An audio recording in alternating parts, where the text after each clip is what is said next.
So there's not going to be breakout rooms. There's not going to be breakout rooms today.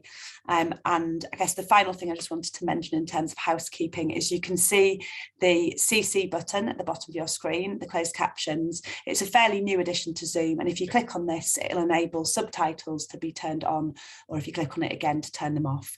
So yes, you will be sent the slides and a link to the recording and some further signposting information by email a few days after the webinar. So just to quickly talk you through the agenda. So in a moment, I'm going to be handing over to our first speaker. We've got 4 speakers today. Then at about 11:20, we'll go to questions. Do keep submitting your questions as we go through. And then we'll just end with a little bit of signposting. I did also just want to say thank you to HSF, who are supporting this webinar. They're one of NCVO's trusted suppliers. So just to very briefly tell you a little bit about HSF Health Plan. So it starts from just £1 a week, and it enables policyholders to claim for everyday health costs such as dental and optical. And they've also got other options such as specialist investigations and practitioner categories, which provide peace of mind that you can secure early diagnosis. There's lots of other health related benefits such as the 24-hour GP advice line and emotional wellbeing and counselling helpline, as well as HSF Perk Box, which provides discounts on gyms and shopping and other things. So HSF Health Plan is the trading company of the charity, the Hospital Saturday Fund, and all the profits from Health Plan are passed back to the charity, who make grants to medically associated charities and individuals. So I think we're going to put a link in the chat to HSF. So without further ado, I'm going to hand over to our first speaker, who's Dr. Satnam Sagoo, and she's the Associate Chief People Officer at Imperial College NHS Healthcare Trust. Satnam, over to you. Great, thank you, Sarah, and thank you for inviting me to this talk. I noticed that I'm unique, that I'm from the NHS, but and we're talking really about volunteering here. So this is no mistake. I have only been at Imperial for the last month, so I've just moved over. And prior to joining Imperial, I was at the British Red Cross, where I was the lead for wellbeing, and my role at Imperial also includes having the wellbeing lead here as well. So this is really very much about that journey of work that I did at the Red Cross as their wellbeing lead, and really focusing on talking about leadership and culture. And you know, we've got a great speakers today who will obviously touch on other aspects, and they'll connect on that. But my part of this talk is really about talking about how we all connected with leadership and culture when it came to regards to well-being. And I think one of the things that I wanted to start this conversation with is really that one of the things the pandemic did for all of us, in particular in every organisation, was really about the equity that it caused all of us. We were all going through the pandemic at the same time, and I think there was many of those quotes which was, you know, we're kind of all in the same storm but in a different boat, or I might have got that wrong the other way around, but really very much the focus was that we were all in this together. And that journey that we were taking as organisations, and what did that look like for us as an organisation and a journey, in particular the role of our leadership and what our organisation culture was like, responding to this, but also dealing with this challenge of well-being, and particularly I think the topic of today, which is focusing on loneliness and how do we kind of connect with that. So I just want to take a pause there and really take us back to the start of the pandemic as we all went home, and you know, if you were front facing, there was different ways of doing that piece of work, but many of us in corporate roles did take a step back and were working out of our homes, and really at that point, for some of us in particular, some of our peoples in the charity sector, what we found was that they were actually just on their own, and what we recognized very early on was that the leader's role took a different different dynamic. It became a role of pastoral care. And that was something that we recognized very early on, that at some point, you know, in some teams, you were the only person that your team member was connecting to, and that you may only have that once a week connection. And really your role was evolving as a manager, as a leader, much more encompassing of that pastoral care, and much more thinking about what were the challenges that individual was facing as the world was shutting down around us. And then we had this kind of dynamic in our sector in particular to kind of meet the needs of the pandemic and respond to it. So at some point, all of us were feeling as leaders that, you know, the work was really progressing, but yet we had these elements of living in the real world as well, and not being able to shut away from that as well. So that was one of the first recognizations we had, which was that suddenly the leader's role had grown into this portfolio that was unknown to all of us. You know, many leaders were very good at kind of responding to that, but that growth of that pastoral care just grew exponentially. And really, it was at that point we started looking at, you know, how could we really bring that to life, and how could we really, you know, make sure that our leaders had the best support to be able to do that.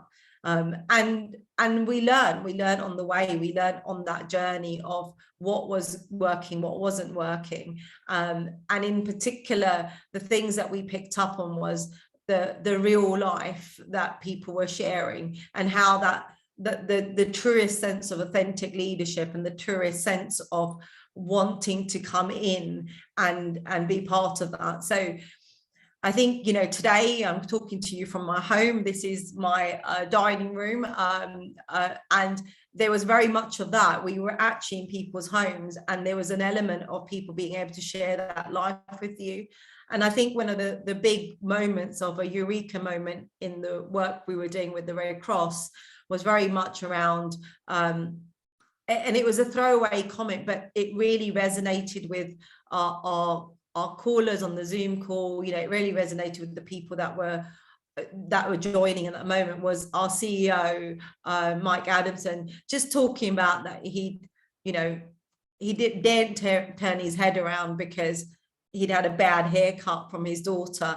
And it really just allowed this open dialogue of people really sharing the similar stories, that narrative.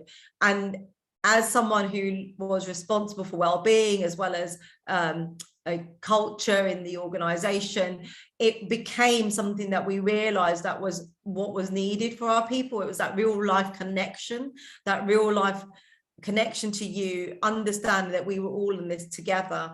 And that was what started that journey of us looking at what was happening for our leadership, and how could we prepare our leaders to be you know, bring their real selves to work, you know, bring them whole selves to work. And we focused a lot on bringing that to the landscape of our wellbeing portfolio. It was really about bringing yourself to work, and what does that mean for you, and how are we going to navigate that.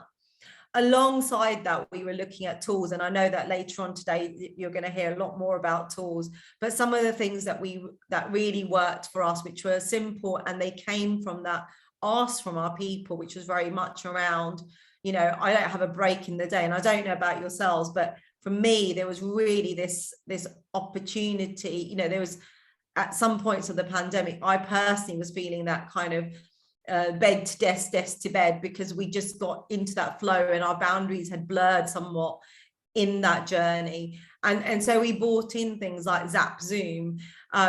But these things only work, which was, you know, it gave you an hour at sort of 12:30 to 1:30 in most calendars. But if you were front facing, you could responding facing, you could change that around, and you can move that hour around.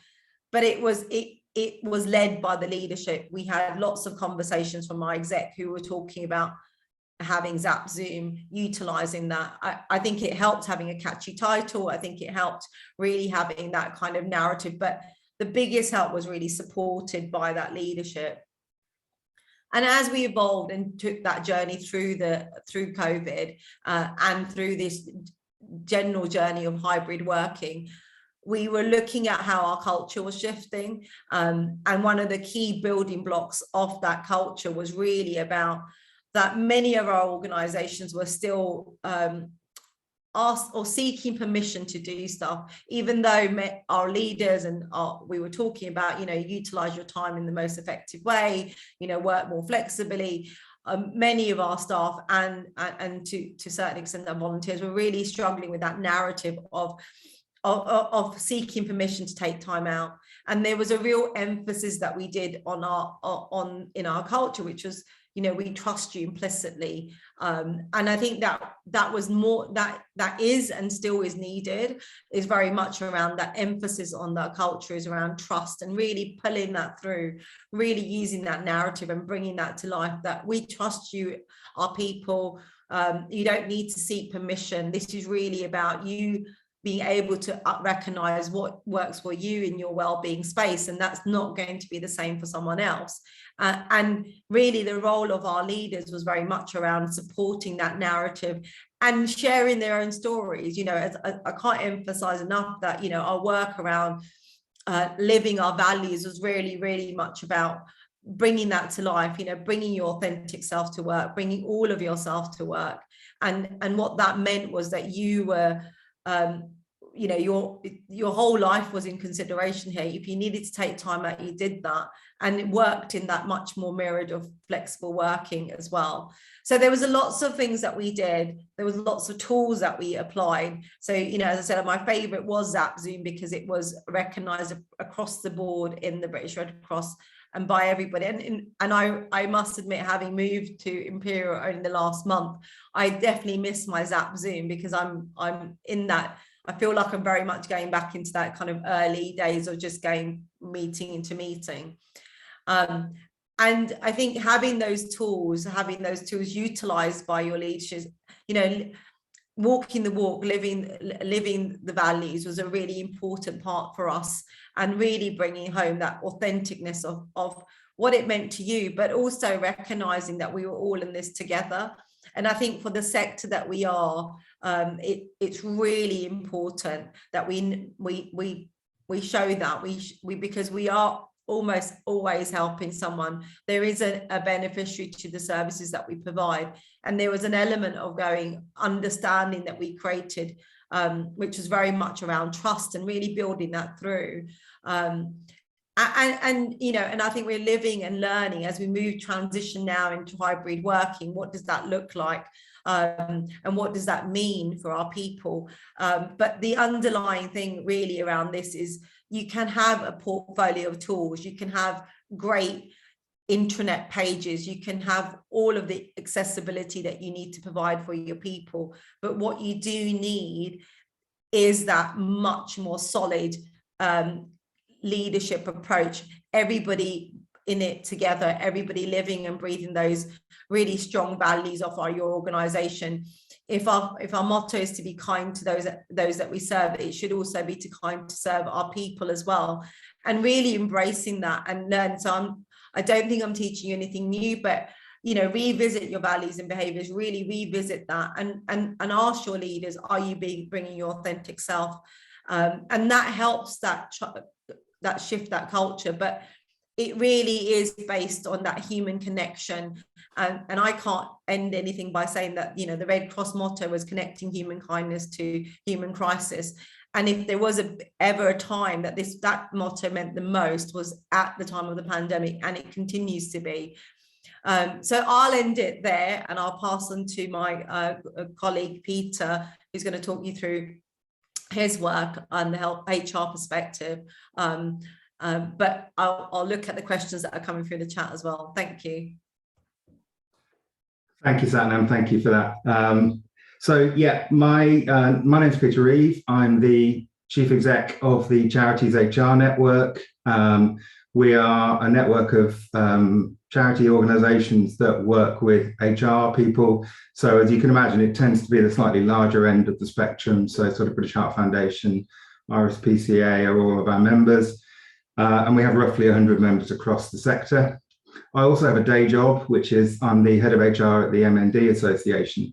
And as a result of an unfortunate conversation in the corridor and about to be sort of middle of February 2020, I ended up leading the MND's Association's response to the pandemic, and in particular, kind of how we managed that transition to work. And now as we move into hybrid working, what that looks like. So what I wanted to do this morning is to share some reflections on kind of what we're seeing as an HR community and as organisations. I think we've heard a lot over the last couple of years about place doesn't matter. You know, work is not about place.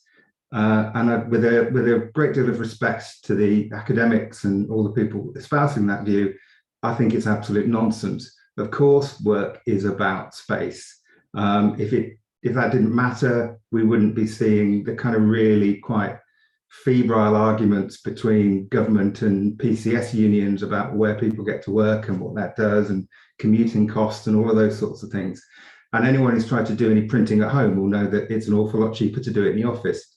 And actually, you know, when you kind of flippantness aside, you know, a lot of relationships, a lot of tools, a lot of equipment, organizations have invested a lot in space. And actually, we're having to make decisions about that now. And I think the first thing to say is that kind of temporary pandemic response, and someone pointed out to me, the pandemic's not over until the WHO say it is, but we are now moving very much from a sort of temporary provision to a permanent decision about how we want our people to engage with space, how we want people to engage with the office, what that looks like. And the first and most important question is, no matter where somebody is working, no matter where your people are working, they are still your people, and you still have a duty of care and a responsibility for those people. I think what first thing is why are people working at home? Are they working at home because they have to, because there isn't an office that they can go to? Are they working at home because that was always their role? They were regionally based, they had a kind of a roving brief across an area, and therefore they were always a home worker? Or actually, is it somebody who has chosen to work from home or been asked to work from home for the last couple of years, but actually we now start to want to move them back into an office environment on a more regular basis? And I think as a senior team, you need to kind of have a think about, why are our people working at home? Is it because it works for them, or is it because it works for us? Or actually, is it about balancing those two things off together? Home workers, absolutely, we still have a duty of care for those individuals. And clearly we're talking about mental health and the impact of mental health. And colleagues will share some examples about, and some tips and tricks and tools about how to work with people in that situation to support that. But there's also an issue around physical health. You know, we all heard the horror stories about people working on ironing boards and trying to work in one-bedroom flats with families around them. Really difficult situations. And if you just do a quick Google, you will see one of the biggest impacts of the pandemic is expected to be an increase in musculoskeletal problems for people who've been having to work at home when they didn't have the facilities and equipment to do that. And so one of the issues you will have to consider when talking about hybrid working is, well, what equipment are we prepared to give people, if any? My own organisation, the MND Association, have said we will give everybody a standard chair, standard desk, standard monitor, and that will enable you to work from home. If that doesn't work for whatever reason, because it's not the right equipment, then actually the default setting for that individual will be, we need you back in the office. There's also a number of implications around kind of really boring stuff, I know, but things like where everybody has a designated home base, and that may not be their home, it may be their office. And so when you're thinking about where to base somebody, you need to think about, well, how often are they going to have to go into an office? Because if they're a home worker, you're going to have to pay their expenses. There were a lot of conversations early on about London-based charities closing offices and saving money on rent. And we were pointing out to people fairly quickly, you're going to end up probably in a couple of years' time having to track the expenses that you're paying to those people to go into the office. And you'll suddenly realize that actually that's probably costing you more than the office did in the first place. So having people based at home is not an easy option. It's not a cheap option. And there are a number of things you do need to think about in terms of the kind of policy infrastructure around people. The other thing is a lot of people don't actually want to work from home, and certainly not all of the time. I think the pandemic is well documented as having a really detrimental impact on young people. And a lot of young people don't want to work from home. They're in environments where that's not really appropriate anyway. They're often in shared accommodation, or I've got a son upstairs who's probably champing to get onto the Wi-Fi, but I've told him he can't until 12 o'clock. And you've got people who actually, a lot of their social relationships, if you think about your own careers, a lot of social relationships, a lot of friendships and things are created at work. And the working from home environment has not helped that, and has left people feeling really quite isolated. So I think there's a theme there. There is a lot of pressure on organisations to enable people to work from home, and that may be right, but don't assume that it is the kind of default setting, because actually, if you need people in the office, if the tools and equipment and resources that they need are in the office, then actually you need to start to engage with people about bringing them back. I was going to have my Chris Whitty moment there. Next slide, please. As was highlighted earlier, and this was reported quite heavily pre-pandemic, those people working from home, and particularly a lot of the American studies around this in terms of organizations that put in remote working, large numbers of those people reported loneliness, they reported isolation, they reported separation from colleagues. And I think we've all seen that over the last couple of years as more and more people go into offices. That actually that's what people want. They want that social contact. In terms of strategies and views around supporting people who work remotely, and it was mentioned earlier, the single most important thing is to demonstrate that you trust people. Even my most jaundiced colleagues around working from home and seeing people working have realized actually people are productive at home. They do work from home very well. But we've now got the opposite problem. And it was very interesting earlier in this, I think at the end of last year, that several European countries, France, of course, put in legislation to give people the right to disconnect at certain points of time. And I think one of the speakers later is going to talk about how we might do that without the law needing to step in. Working from home actually doesn't mean working from home. It means not working in an office. And so one of the things we're starting to see more and more people doing is meet their colleagues, but maybe not in the office, maybe at coffee shops, maybe in restaurants, maybe in parks, but get face-to-face with people. As we start to move into a hybrid economy and we've got a balance of people working at home and people not, I think it's really important to be clear when you want people to be face-to-face and why, what's the value. And quite often it's that creative process that works so much better. And then also you need to think about how you manage people who refuse to attend face-to-face meetings. I'm already starting to see people who are saying, well, I can't come to a meeting in June because I haven't got a dog sitter, I haven't got this, I haven't got that. And as an organisation, we need to work out what we're going to do about that. One thing we've seen really very obviously in the last few months is don't have difficult conversations with people on Zoom in their front room, otherwise you'll end up on the front page of a lot of the press. If you need to have difficult conversations with people, do them face-to-face. Someone's house is supposed to be the safe space. We talked, Satnam talked earlier about the importance of being human. There's a lot of sort of misconceptions or views about seniority and status, and staff want to hear their managers talking about their own problems. Yes, staff want to know that the person managing them is a human being. So when we, as an organisation, started to talk about bringing people in, I was one of the first people to say, actually, I need to be in the office because I'm going slightly doolally at home and could really do with being in the office. So I think there's an overall point around HR and HR processes, which are staff, wherever they work, are your responsibility. And so making those decisions about how they work, where they work, none of these are cheap, and they're definitely not easy options. But as an organisation, it's about trying to find that right balance that works for you and your beneficiaries, but also for those people and your staff as human beings. So that was me. I'm now going to hand over to Corinne Curtis from WorkNest. Thank you, Peter. Morning, everyone. Yes, I'm Corinne from WorkNest, head of the HR for the third sector. So we support a wide range of organisations in the sector across all of their HR needs, but including wellbeing, and obviously sometimes the impact of wellbeing on individuals and on organisations. If you can move on to the next slide. Thank you. One area we thought it might be helpful to cover today, because it's growing in consideration, is financial wellbeing.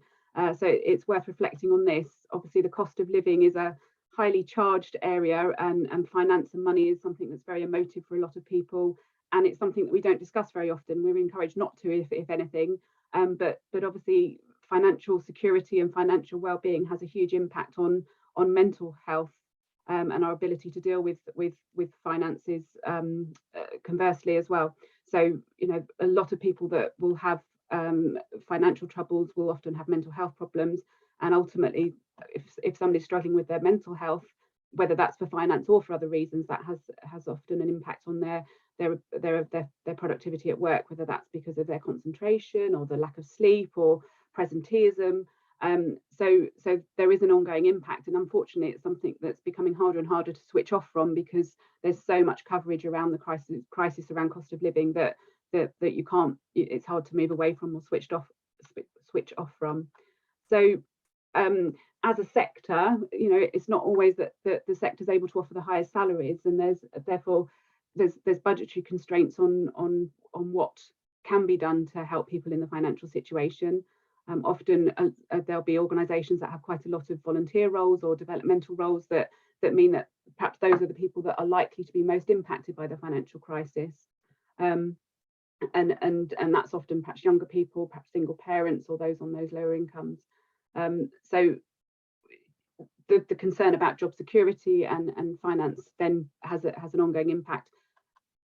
Obviously, there's not limitless budgets in an organisation, and we have to account for what our funds are being used for in terms of the purpose of an organisation. So there are limitations on what can be done, but I just thought it helpful to sort of reflect on a few things that may help or may be worth considering in trying to help people with their financial well-being from a work perspective. So one of the first things is considering the fair pay. Are you offering a fair reward for the job that you're asking somebody to do? You know, is it appropriate to be asking for somebody to have a lot of experience if you're offering minimum wage? Are you expecting somebody to do significant extra hours with no extra recognition or reward? And is that fair? But also to think about the salaries that you need to offer when you're looking at funding proposals, for example, so that there's some correlation with what you'll be able to offer as a salary in sort of future projects. And also reflecting on the options and the opportunities that are already existing within your organisation. It may be that you offer a season ticket loan that, particularly over the pandemic, people have forgotten about. It might be that you have a cycle scheme that will help people sort of fund their way of getting to work, or you offer an eye test refund so that people can get support with their eye tests and glasses if they're using them for work. Flexibility as well, and it comes back to what Peter was talking about hybrid working and what's really practical and what's really necessary. You know, there might be options to look at the time people are in the office to reduce their travel costs, but also more time in the office might reduce their home costs if that's a concern for somebody. But with the flexibility that some organisations and are now able to offer with hybrid working and with the change in ways of working, that if there's the flexibility to possibly sort of change and move start and finish times, and appreciate that's not appropriate for every organisation, but that may help people with travelling off peak or managing their childcare arrangements in a way that is more cost effective for them. I think a simple thing also is just something simple like cash flow for individuals can be quite challenging, and obviously it's not going to be appropriate to change your pay dates and things necessarily, but there might be simple things. Perhaps if somebody's incurring lots of expenses, how long do they have to wait for those to be reimbursed? Is there a possibility of doing that quicker? There may be occasions where there's an option for an organisation to pay for the expenses directly, rather than expect an individual to pay for that for the product or the whether it's stationary, perhaps home working, and then reclaim it. And also thinking about the social side, you know, Peter mentioned as well that work can be part of our social network, but if as an organisation we're always promoting perhaps expensive social activities like going out for a meal and activities that cost money, that can increase the financial insecurity of people, or feel a pressure to spend money that people don't always have. So I'm not saying don't do those things, but just consider perhaps not pushing people into doing them when they don't feel able to, or to balance that with perhaps something that's not so costly at different times, and looking at other ways of encouraging that social interaction. And then I think it comes back to signposting and having that conversation, so that it feels like it's a comfortable conversation to have in the workplace, to talk about any concerns or the impact of concerns if people feel ready to, but also signpost to other support that you might have available, whether that's through existing assistance programs or counselling provisions that are available. Often those services will provide sort of financial well-being support as well as emotional well-being support. So that there are options perhaps that already exist, that perhaps by promoting and opening up as a part of a discussion helps people to see that there's an open opportunity to sort of have a discussion about concerns or what's really going on for them if they want to. If we can move on to the next slide, please. The other area I think it was helpful to talk about is some of the tools that we're seeing different organisations use to help them with their wellbeing management. One area that a lot of organisations, and particularly in the sector, we're looking at is mental health first aiders. Coming back to what we were just saying about the visibility of things, and having the opportunity to feel like there's an open conversation that can happen. It perhaps demonstrates a commitment to wellbeing. It opens up development opportunities for those that perhaps are nominated and take on the training as a first aider and a mental health first aider, and it raises the profile of wellbeing support within the organisation. So that's one avenue of support that organisations are looking at providing and could be considered. You know, following on from what Satnam and Peter both talked about, you know, managers as role models, and changing their skills in the remote environment is perhaps something to think about. You know, in remote and small teams, it's harder to spot when somebody's perhaps having challenges than it might be if you're seeing somebody face to face. So it comes back to how often do you need to see people face to face, but what skills might the managers need to reflect on in terms of trying to identify where there might be challenges if they're working in a particularly more remote situation. And there might be an encouragement within your policies that you want to encourage people to have certain conversations face to face, whether that's regular one-to-ones, whether that's performance reviews and appraisals happening face to face, or at least perhaps talking about how often you have your camera on virtual calls. You know, there are different approaches. Some organisations don't tend to have them on at all, others tend to have them on all the time, and that increases visibility. And I think managers recognising and learning to read between the lines is something that's become harder in a more remote setting.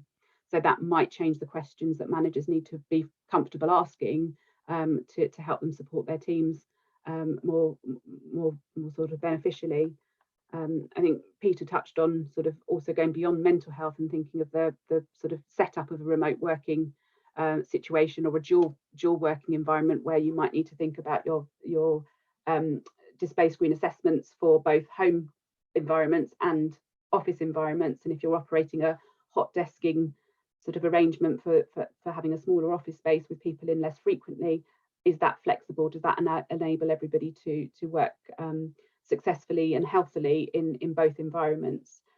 So that's something that needs to be taking place, but also for managers to recognise when they need to risk assess and take action to make sure that somebody's set up in both environments is appropriate. And as Peter said, it might ultimately come down to a decision about whether somebody is able to work safely in their home environment, or whether that's a sign that they should be encouraged to use the office as their work location. One tool in particular that helps, I think, in these situations, and we're seeing it used with a number of organisations quite successfully, is wellness action plans, and there's some good resources on Mind I can send a link to as part of the follow-up. But that's often a good opportunity and a good sort of format for a discussion around what might be somebody's triggers for wellness concerns, and what their coping strategies might be, and what they need from both personally to do to manage that, but also from the organisation, from their manager, from their leaders to help that. Now, quite often they're quite good at being solution focused, and they're often used when there has been wellbeing challenges for individuals.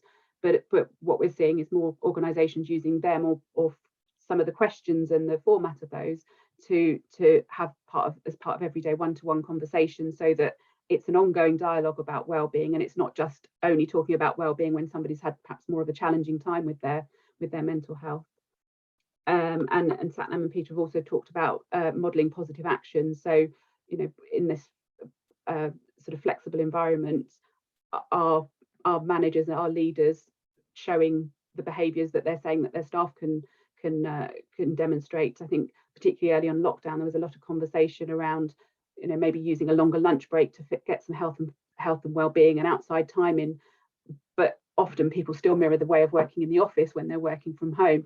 So actually doing something simple like blocking out time in a diary to show that you're going for a walk at lunchtime, or to show that you're taking a 2-hour lunch to go swimming, are things that help demonstrate that it's not just words, that it is actually an expectation or an understanding that people will use their time to manage their well-being as well as their working time. Yeah, resilience training is just, yeah, looking at opportunities to help people share ideas, or to do something more formal. You could offer something more formal to help people look at tools and processes that help them manage their well-being. For some people, it could be something quite simple like time management training that helps them manage their time more effectively. As an example, we've seen some organisations look at perhaps well-being budgets and offer people the opportunity to apply for a small sort of amount of expenses to try something new to help their well-being. So it might be that they could apply for a small amount to try some yoga classes, or it might be something that as an organisation that it's offered to staff, perhaps a mindfulness session to give people a chance to try out some different solutions or options that might help for them. And particularly thinking back to the financial sort of isolation and the financial well-being, it may be that there's opportunities for team building through having a team breakfast or a team lunch that, you know, perhaps avoids the cost of a meal for somebody who might be financially struggling, but also has a positive impact of encouraging sort of socialization within the team, and particularly as we're all coming back together in different ways, that might be helpful. Engagement surveys and trying to ask people what their challenges are, what their solutions might be, is a good way again of opening that conversation, and we're seeing more organisations do that, and possibly particularly around what the longer term working protocols might look like for an organisation. Performance management and expectations. I think uncertainty and lack of control can be very sort of anxiety inducing for people. If they're not clear what's required of them, it makes it hard to understand the expectations, and that can have an impact on people's well-being. So as managers, it goes back to sort of making sure managers are clear on what's expected of individuals, and picking up and giving feedback clearly and regularly, so that people have a visibility of how they're doing, whether they're doing things as they should be, where the improvements might be needed, so that it doesn't come as a surprise at a later point. And one other area is wellbeing apps. There's lots of different resources out there, and the examples on the slide are by no means exhaustive. They're just some examples that we've seen clients using and that have had success, but they can often work as a wellbeing challenge to help the team both try different wellbeing activities, but also promote healthier practices and introduce an element, perhaps some of them introduce an element of team building or competition in a healthy way to support the team as well. So there's a number of tools there that might be of interest to you. I'm sure there's different ones that different organisations are trying as well. So hopefully that's helpful, or giving you something to think about or reflect on. So on that note, I'll finish there and pass on to Laura from Shine Offline. Thanks, Corinne. Hi, everybody. Hope everyone is well. I've got the graveyard. Is it the graveyard shift? I'm the last. Hopefully you're all still here. Yes, I'm Laura Willis, and I'm the co-founder of Shine Offline.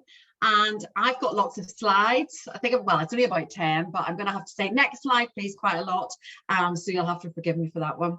What I want to talk about today is digital wellbeing at work. And specifically, I've been asked to speak about digital presenteeism. Next slide, please. At Shine Offline, we launched 6 years ago, and it was really on the back of an experience that I went through. I had a bit of a mental health crisis because of the relationship that I had with my technology. Primarily my workplace technology. I couldn't stop looking at my inbox during the working day. I became really overwhelmed, and I couldn't stop looking at my inbox in my personal time, and I became very overwhelmed. I had no work-life balance. So we launched as digital wellbeing experts. Next slide, I think, is the definition of digital wellbeing. Crafting and maintaining a healthy relationship with technology that serves us and moves us towards our goals rather than distracting us, interrupting us, or getting in the way. So what was happening to me was my technology was serving me and it was helping me do my job because my email was keeping me connected to people, but it was actually really interrupting me and getting in the way of not only being able to do my work, but also being mentally well because I became so overloaded. So what we do now is we work with organisations, and I think the next slide is a number of third sector that we've worked with. A couple of these are quite recent. We support organisations to understand the importance of having a healthy digital workplace culture that they need if they want to innovate and move into the future. Technology isn't going anywhere and their people are going to continue to need to be connected. So it's about supporting their people to work out the adjustments they need to make to their digital habits to make sure that they're sustainable and healthy.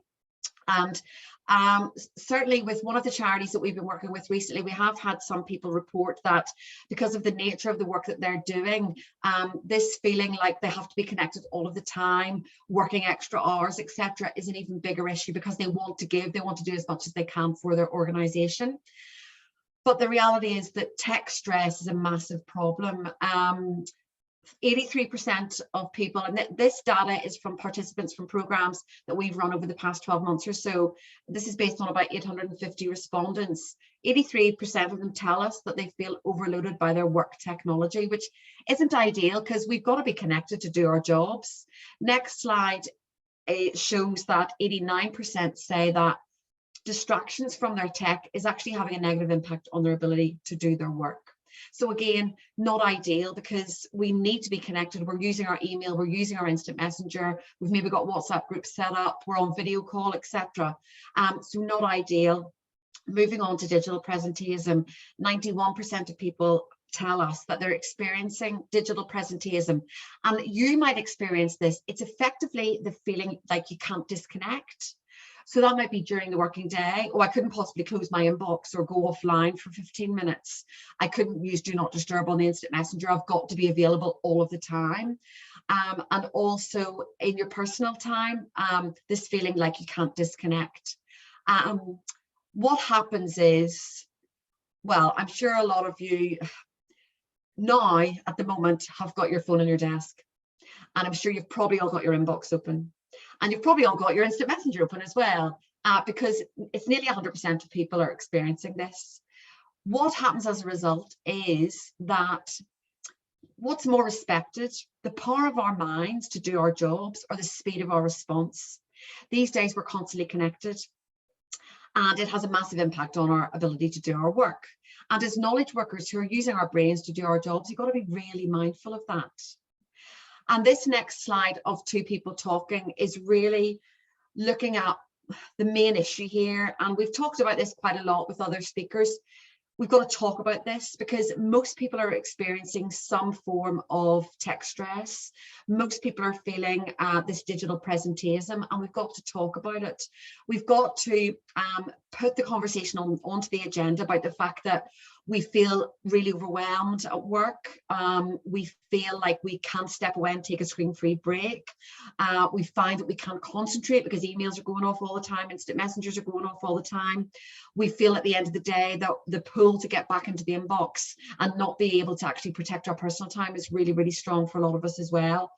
So I want to talk now. I'm going to give you a couple of things that you can do during the working day. This is the work offline function in Outlook. And anybody who's got Outlook, this is in your Outlook. And if you use Gmail, it's called Google Pause. Basically, it pauses your inbox. So it means for periods throughout the day, no messages are coming in and no messages are going out, but you can still see your inbox. You can write a message, you can view folders, look at documents, but no traffic's going to come in, which means you can have uninterrupted time to engage your brain and focus your mind. And a lot of people are quite challenged by this concept. But if you try and play about with this and maybe do the old 15 minutes here and there, maybe every hour for the first 15 minutes, try and work offline and talk about it. Tell people you're doing it. And if you show me the next slide here, this is my signature. I process my emails daily, but I'm not always in my inbox. If you need a response, call or text me. This isn't about going AWOL and not being responsive and not doing your job, but it's about being mindful of your limitations as a human being and your need to be able to engage your mind. And what this, I think, what this signature is saying to people is, I respect myself and I want to do a really good job. So if you need me, you can call me, but I'm going to focus my mind at points throughout the day. So that's one of the sorts of things that we would talk to people about trying to experiment with. The next slide. This is so simple. It's about space in your day. And we've spoken here about the pandemic and being stuck indoors and the need to get outside, fresh air for your well-being, for your mental health, but for your performance. Get out every day and leave your phone behind and have a walk. And people are like, what? That woman is not wise. But honestly, if you start to go out and leave the phone behind, you'll soon realize how pulled you are to it. We need to have this space. Our minds, we can't be on all of the time. And somebody's talked about putting it in the diary, diarise breaks, brilliant. Let people know, shout about this stuff, celebrate resetting, celebrate rest. Moving on into being home-based and hybrid. This is a reality for a lot of us now. We're spending all or some of our time being home-based. We're more reliant on digital to get on with our jobs than ever before and to stay connected to our colleagues and our clients, etc., and the people that we're working with. The next slide, I think it's 70% of people have told us that this remote working is creating pressure to be always on. So it's adding to that digital presenteeism. 86% of people tell us that they're working longer hours when they work from home. And the next slide is that 63% say their work-life balance has been negatively impacted. There's this idea that if you're allowed to work wherever you like, whenever you want, your work-life balance will be amazing. My husband's got great work-life balance. He's worked from home for 20 years and he makes it work for him. I'm very different. I need structure. I need boundaries. I don't like working from home. It is an appalling impact on my work-life balance. So I think we need to really think about this and again, talk about it, those individual differences. Everybody is different, but there's some very practical things that you can do. Getting a second phone saved my life because I used to have one phone I did everything on. And it meant that I was all things to all men at all times. I couldn't get away from my family time in my working time. And I had panic disorder where I just had constant panic attacks trying to focus in meetings. Then in my personal time, work was with me all the time. If I had a chance to get down the pub, work was in my handbag. At home, work was in the cupboard. Work was there all the time. So I got a second phone and it was a game changer for me. And within the charity sector, maybe there's a bit of a vibe. I was working recently with an NHS group and they said, well, we're very careful about budgets and we don't want to spend taxpayers' money on luxuries. For me, a mobile phone for work is not a luxury, it's a necessity because you're being expected to be contactable in a hybrid way, in a flexible way now. So if you've got a work phone, use it for work and use your personal one for personal and put those boundaries in place for yourself. If you don't have a work phone, but you feel that you need to use your personal phone for work, there's an argument there for you having a cheap handset, £10 a month. You know, it doesn't need to cost a lot of money, but supporting you to be able to put work away at the end of the day. Next slide is another signature. Thanks for your email. I've logged off. I'll be back on tomorrow. I'll respond then. If you need me, please call. This is the real out of office of a senior leader from a London Housing Association, third sector that we've been working with. She reached burnout in lockdown 1 because as a single mum, she is responsible for emergency situations in the buildings and she couldn't cope anymore because she felt the need to check her email constantly. So she started using this out of office and now people ring her. She can disconnect from the inbox in her personal time. And if there's an emergency, she gets a phone call on the special number. Working with another charity recently, they were an American-based charity with a team in London and the head of the department was London-based. And after doing a workshop with us, she decided she needed to get a life. So one evening she set an out of office that said, I've logged off, I've gone to the theatre with my friends, I haven't been out in months. I will be back on tomorrow and I'll respond then. And she said the responses she got from her team were amazing. People were writing back, I'm going to book some theatre tickets as well. I need to get my life back too. And she was modelling, really positive modelling there. We're human beings. We've got to respect ourselves. We work in a very stressful environment. We're under a lot of pressure. We need to look after ourselves. And communicating that is so powerful. With all of this stuff, we've got to be really mindful of individual differences. We live in an agile world.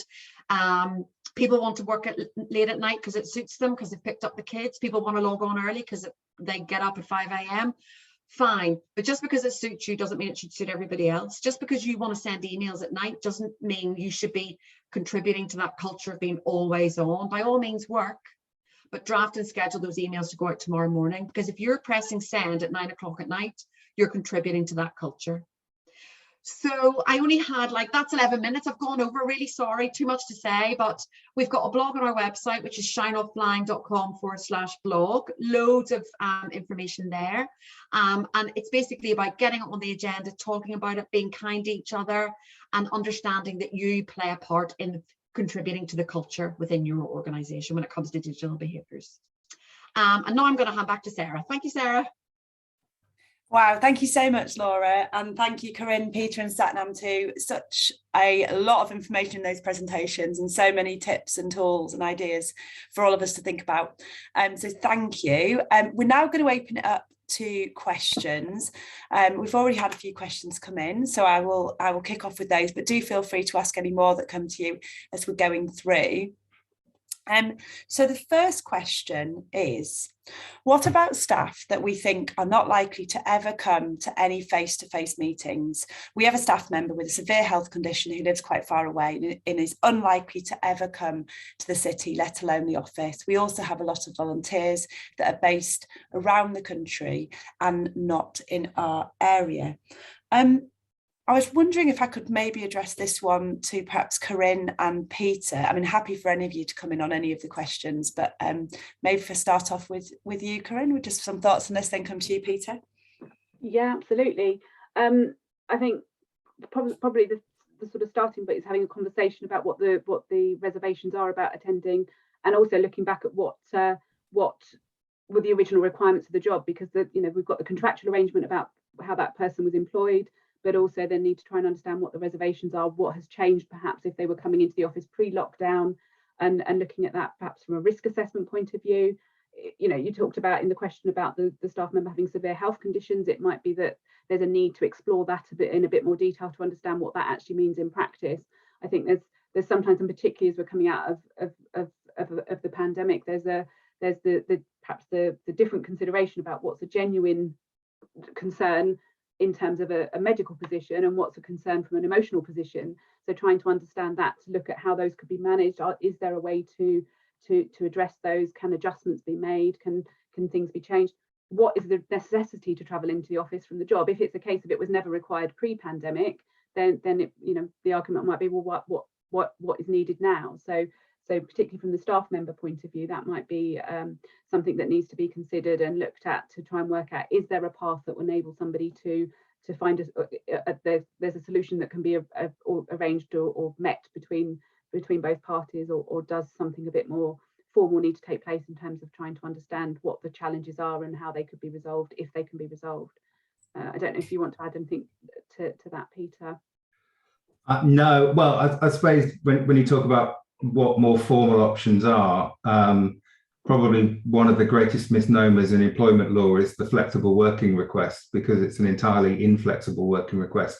So if you've tried that informal process of trying to understand what the issues are, trying to come to some agreement, if you're not able to do that and the individual does have an employment contract that requires them to be in the office, then there is a mechanism currently called the flexible working request for them to say, actually, I formally now don't want to change my base to be a home worker, and I want the organisation to consider that and formally respond to it.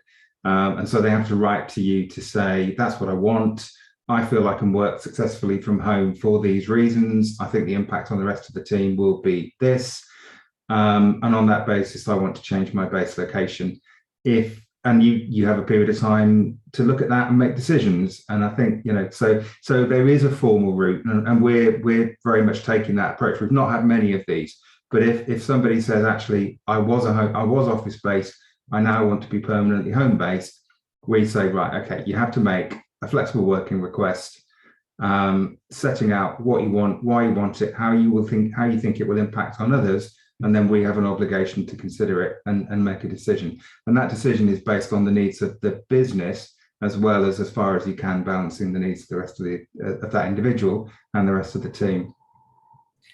Brilliant. Thanks, Peter. I'm going to move to another question now, if that's okay, because we've got a few coming in. So I think I'll probably come to you first on this one, Laura. Home working has really increased the number of emails staff get. Do you have any suggestions on how to reduce how many emails are happening? You did touch on some of this in your talk, but I just wonder if you want to add anything here. Yeah, well, the more you send, the more you receive. So stop sending so many emails. What about less CCing? If you CC everybody in on everything, you're going to get loads back. So just CC in the key people who need to be part of that decision making process, and then a synopsis email can be sent to anybody else who needs to be informed of the decision. A 3-email rule. I can email you, you can respond, but I can't write back. I've got to pick up the phone. We're going to have a conversation, which will minimize the amount of ping-ponging going backwards and forwards, lower that traffic, and also mean that something that could take all morning to resolve over inbox can get sorted out in 10 minutes on the phone. And at a time where we're not together the way we used to be, we can develop that relationship, build on it, and have a more fruitful exchange by talking rather than just emailing each other backwards and forwards over and over again. I think streamlining and really thinking about, what are we using email for? What are we using instant messenger for? What are we using WhatsApp for? Having real clarity around, because a lot of businesses, organizations chucked a bit of instant messenger in whenever pandemic happened. Oh, we better connect to people even more. But what happened was everybody's just going, what am I meant to be doing? Because I'm looking at everything. And did you get my text? Did you get my email? Did it? So again, just having some clarity about systems and the rationalizing why we're using things for what. But talk about it. Anybody feeling overloaded by email? Anybody feeling like a professional emailer? All the hands will go up. Right, let's work out how can we, and make those suggestions, CCing, picking up the phone, stuff like that. Brilliant. Thanks, Laura. Satnam, I think I'll come to you for the next question and then see if anyone else on the panel wants to chip in. So how can we approach this with a management team who are committed, dedicated, hardworking, but also very resistant to change? Culture eats strategy for breakfast, ... Great question. Yeah, I think it's, there's never a really simple answer for the ones around about culture, but it's really one of the things that we did a lot of at the Red Cross was sharing the voice of the people it was impacting. And many people just didn't know that impact. So when you go into your one-to-one with your manager, or you go into all these calls and the meetings, as Laura's just said, we try to broker that conversation whereby we sit there going, this is impacting me. And many of us, including myself, we struggle to have that conversation. And the role of our function was very much around bringing that voice to the table and, slightly anonymizing it, but saying, did you realize that this was the impact that you were having in your teams? And actually some of that work that we did on that, just to bring that voice to life, was really impactful, and it really helped us change behaviors that are entrenched to us. This whole thing, I don't need you to respond to an email, even if I respond at 9 o'clock. Well, you're putting pressure on me, as Laura's just said, you're putting pressure on me to, even if it's subliminal pressure. So again, I think really our jobs in this profession is really to bring those stories to life, to really bring that narrative to life. And you can do that through, quick conversations about how's your day been, that type of thing. I always say that, remember that it's not, we can give all the stats we want in an organization, our data, our metrics, but at the end of the day, what's really important to measure is how it feels for our people. And those are the conversations that we need to broker. So bringing that to life is really important. Can I just add to that? Oh, sorry. Yeah, please do, Laura. Just to say that any leaders that we've ever worked with, and we do leadership programs quite a lot, you'll get maybe 20% who are a bit sniffy about, well, no, I don't know. But the minute you create an opportunity for people to start to question their own behavior and pause and think about how they're existing, most people recognize that things aren't as good as they could be, and that there is a need for them to change their behavior because they're feeling overwhelmed. And once you start to give people a chance to look in a mirror and recognize, God, I am that person who never disconnects and I feel really overwhelmed as a result, I need to make a change. Once they start to feel it for themselves, they can't argue about it when it comes to the whole organisation, because we're all sheep. We're all in this situation. We're very similar. We're personalities are different, and coping mechanisms and susceptibilities to stress are different, but most of us feel the same way, certainly when it comes to connectivity and always on, etc. And I think just giving them a chance to experiment themselves is generally always a massive eye-opener. Brilliant, Laura. And actually, so just another question coming, which is kind of a variation on that theme. So maybe if Corinne or Peter want to come in on this, how do you broach this with a management and director/trustee team who've not behaved responsibly to their staff throughout the pandemic this far? For example, can't have a team meeting because we're too busy. Corinne, Peter, do you have any thoughts on that? I guess it's similar to the first question, but just sort of building on that, where they've been particularly resistant. Yeah, no, absolutely.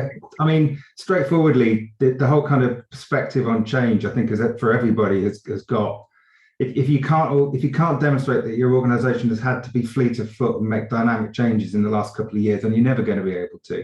But I think in terms of management teams, it's as was said earlier, you know, we're now moving out of a temporary arrangement which was driven by the pandemic into longer term. How do we want our people to engage with each other and us as their employer?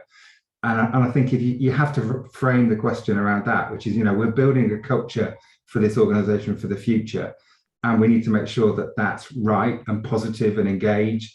And sometimes you may need someone to come in, like some of our external speakers, and just reflect back to the organisation the messages that it's sending. As always, we know that organisations listen to external people much more than they listen to internal people. Corinne, I don't know how to view. The only thing I've add is also, you know, despite, you know, we're talking about culture, but there is a potential cost to some of this. If you've got a disengaged workforce, people, you know, particularly looking at the recruitment challenges that exist at the moment, can you really afford to be disengaging from your teams and perhaps having a real turnover in staff? That, you know, the time and the cost and the energy of trying to replace experienced and valued staff can be quite damaging potentially if it becomes a really ingrained culture. So it's trying to perhaps balance both the cultural discussion, which often people do see as perhaps a little bit light-hearted or don't necessarily always see the value in, but actually putting some evidence to that. If you've had a turnover in staff, does that help make the point about the consequence of not engaging with the team and not having sort of meetings and people feeling that they know what, you know, it might be that you're missing the opportunity to communicate what your strategy is, what your direction of travel is, what your expectations are. So perhaps there might be an opportunity in some of those instances to put some sort of numerics and data behind it that might be the thing that helps certain individuals sort of click into the message. Thanks again. Thank you, everybody. So I've got a follow-up question from the first question, which you'll probably remember was about a member of staff with a severe health condition that's unlikely to ever come into the office. And so the organisation doesn't have an issue in terms of staff and volunteers working from home and has a good, flexible and hybrid way of working. What they'd like to know a bit more about is how they can make sure they effectively are supporting people who are permanently working from home, not coming into the office at all. For example, how to have difficult conversations online if they don't ever come into the office. Although they go on to say there's been loads of suggestions, but it'd just be interesting to hear any more thoughts on that. Corinne, do you maybe want to kick off on that?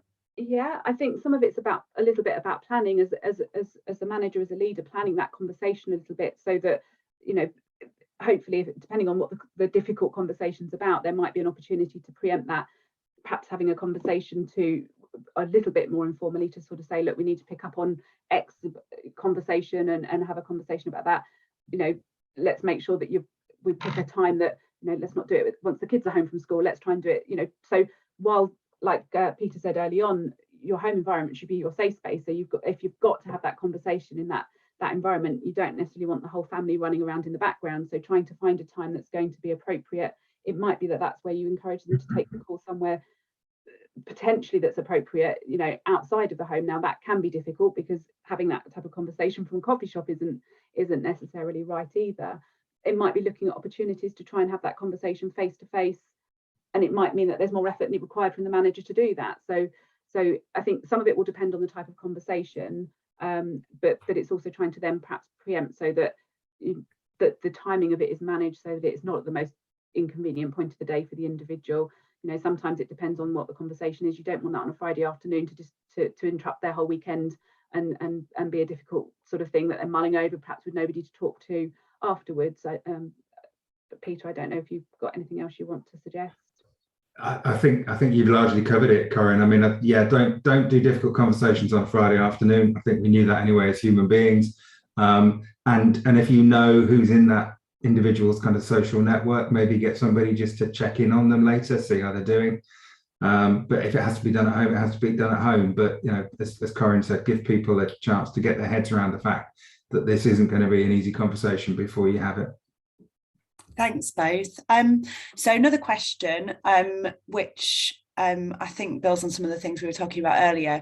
Should there be formal agreements in place for hybrid working separate to a contract of employment, or possibly built into contracts? Peter, I think you were talking around some of the issues around that. Do you want to start off on that and see if anyone else wants to come in?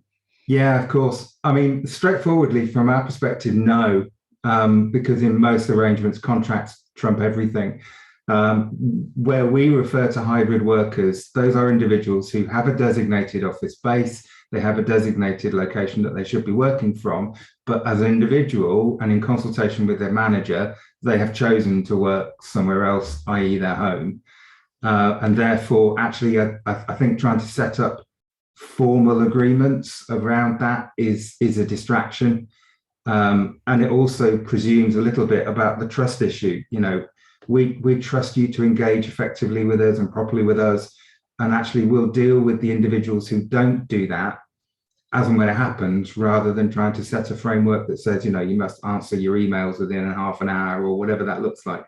I think that's a distraction and probably creates a culture where people potentially don't feel trusted. So I don't know any of our network members who have formalized hybrid working in that sense. They may have a policy, they may have some suggestions about how it's done, but on an individual basis, no, definitely not. Thanks, Peter. And Satnam, just coming back to you, do you have anything to add on this one, or indeed on the previous question about difficult conversations online? Yeah, I think firstly, I would say that I have a tendency to not like the word difficult conversation. I think we have conversations, and I think Peter talked about having an uneasy conversation. I think lots of our journey starts from those, and I've done them, so this is not a reflection that, you know, those training courses we put people on having difficult, you know, every conversation should be a quality conversation. So start with that approach that you're having a quality conversation about a discussion about someone that works with you, and take it from there, and be mindful of their circumstances as well as your own boundary. So there is a real appetite for us to think of that one-way conversation, but really think about your own personal boundaries, because these have impacts on you. They're not just a one-way conversation. It's as stressful for you to broker it. So there's that element of it. And I think the second part of it was really about this hybrid work challenge. And I agree with everything Peter said. You know, I don't think we need to be prescriptive about how we do the hybrid work. We are still navigating our journey. We are still navigating the work. While I was at the British Red Cross, we were predominantly working from home. I was predominantly working from home. I've gone to Imperial. It's a 24-hour NHS trust. I am going in more. And when people ask me what am I feeling, my general reaction was I'm feeling tired because I'm traveling more. But on the plus side, I'd read a book in my first 3 weeks because I was traveling, and I was able to sit on the tube. I get sitting on the tube could be a luxury in London, but you know, I was able to read a book, and I haven't been able to have that headspace to even do that for such a long time, because I do log on early and, you know, all of that. So I think there's an element of reframing how some of the stuff that we're going to do in the hybrid world brings back some of our luxuries that we thought we had before, you know. So I think it's really that, you know, bringing that to life.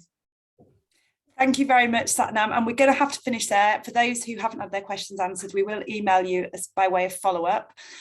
So I think if we just go to the final slide, which has a list of some further resources, so on NCVO's know-how website around mental health and wellbeing at work, and also some know-how guidance around salaries and benchmarking. And if you're not already an NCVO member, there's the link there to join NCVO's community of 17,000 voluntary organisations. And we'd love to know what you thought about today. It's been great reading the responses in the chat, and so please do complete our quick poll, which is just coming up on the screen now, on how you felt about the event. And I'm just going to end by saying a huge thank you to Corinne, Peter, Satnam and Laura for your insightful conversation and presentations, and thank you so much to everyone who's joined the webinar today. Have a great day.